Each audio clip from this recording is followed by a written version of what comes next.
What is your main aim in this visit? What are you really trying to accomplish while you're out here?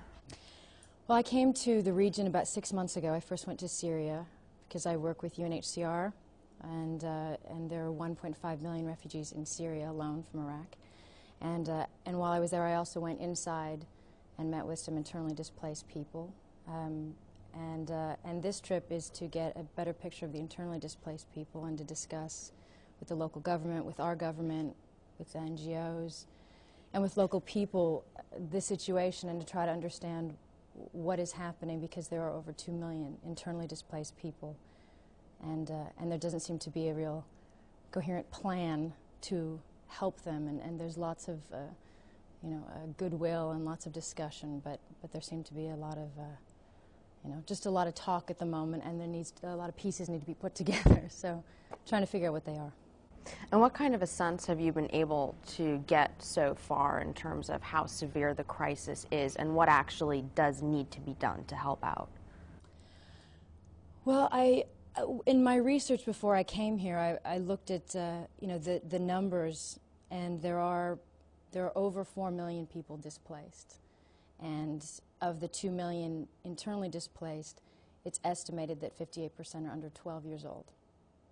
So it's a very high number of people, and in a very, very vulnerable situation, and a lot of young kids. So far, the different U.S. officials I've met with and different local people I've met with all have shared concerns, very, very strongly. They have spoken out about the humanitarian crisis, but there seems to be a block in. I'm not good at policy and fixing all of this and saying what's wrong, but I do know that, for example, UNHCR needs to be more active inside Iraq. In order for that to happen, they feel strongly about having some better protection, better security. In talking with the U.S. officials, they're willing to give that security to the extent that they can give it. And so, I don't have the answers, but I know that this is one thing that needs to be addressed and solved, and because there does need to be a real presence here to help count the people and register the people. Also, even just the government here needs to empower, the Prime Minister here needs to empower the government that deals with migration and displacement to be able to address the concerns for these people, and that hasn't happened in a significant way yet. Do you think that the global community has a responsibility to address that? Well, I think the global community always has a responsibility to any humanitarian crisis. And I think it's in our best interest to address a humanitarian crisis on this scale, because displacement can lead to a lot of instability and aggression, and we certainly just don't want that. We have a lot of people feel it's a little calmer now, and this is the time to really discuss and try to get these communities back together. But if these communities don't start coming back together properly, if we don't start really counting the people, understanding where they are, what they need, making sure the schools are being built, making sure the electricity, the water, and all these needs are being met, and also understanding that a lot of the people that will return are going to come back to houses that are occupied or destroyed and bombed out, and we have to have, it's going to be a big operation to understand the needs, to address it, to help people put the pieces of their life back together and return to their communities. So it's really just getting the plan together and getting the group together and everybody actively focused on helping the IDPs and the refugees. What would the message that you would want to carry out of here back to the States, or even the message that you would want to get out internationally in terms of what's happening here, the refugee crisis, how serious it is, and the consequences that could happen in the future if it's not properly addressed? I always hate speculation on the news, so I don't want to be somebody who speculates. But I think it's clear. I think a displaced, unstable population is a very, what happens in Iraq and how Iraq settles in the years to come is going to affect the entire Middle East.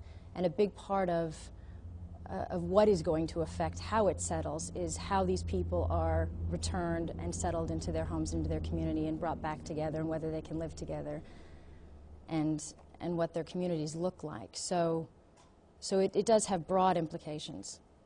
On a personal level, why is this so important to you? You're willing to come here and risk your life. What about you? Why are you here? It was an easy choice to make. I felt I had to come here because it is very difficult to get answers about, especially the internally displaced people. It's, as I said, even UNHCR, who I traditionally work with, they're not able to be inside at the moment.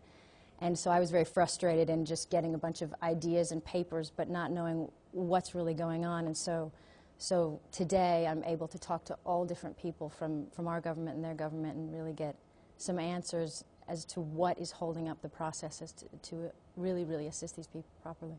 Do you think that you in your position can try to push this process forward, put pressure perhaps on the U.S. government to let more refugees into the U.S. to address the situation within Iraq and, of course, the situations in Syria and Jordan? I spoke to the State Department today about meeting our goal of, the U.S.'s goal of 12,000 people, and they still intend to reach that goal. And they have, there are many different people who can be cynical or say, well, how are they going to do it? And I will ask them, how are you going to do it? And is there some way we can help to, is there something we all need to understand more? Is there ways we can help to process different people in different countries better? Is there different, because we do need to get those people, and we do need to, in 8 months, to get as close to 12,000 as possible. We should.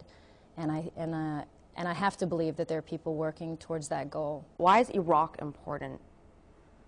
Well, as I said, if it is not stable, it can affect the entire Middle East, and that will affect our entire world.